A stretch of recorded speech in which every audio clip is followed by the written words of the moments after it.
విజయనగరం జిల్లా police parade ground లో ఘనంగా 77వ గణతంత్ర దినోత్సవ వేడుకలు జరిగాయి. ఈ సందర్భంగా జిల్లా కలెక్టర్ ఎస్ రామసుందర్ రెడ్డి జాతీయ పతాకాన్ని ఆవిష్కరించారు. ఈ కార్యక్రమంలో ఎస్పీ దామోదర్, జేసీ సేతు మాధవన్, ఆర్డీఓ కీర్తి పాల్గొన్నారు. అనంతరం సాయుధ దళాల నుంచి గౌరవ వందనాన్ని కలెక్టర్ స్వీకరించారు.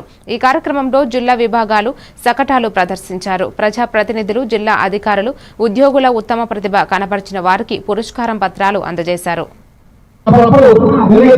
శాంతి కపోతాలు వినియోగాధికారాన్ని, దేశ సర్వాధికారాన్ని, దేశ సామ్యవాద లౌకిక ప్రజాస్వామ్య గణతంత్ర పట్టుబడి తెలియజేసే రీతిలో 300 పతాకాల రీతిలో వారి యొక్క కఠిన పరిశీలన పూర్తవుతుంది.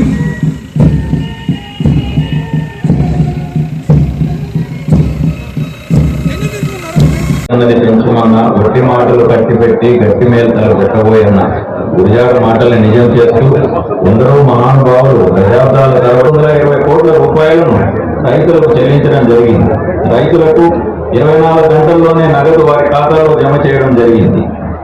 జిల్లాలో 45,400 హెక్టార్లలో ఉన్న ఉద్యాన పంటలను 69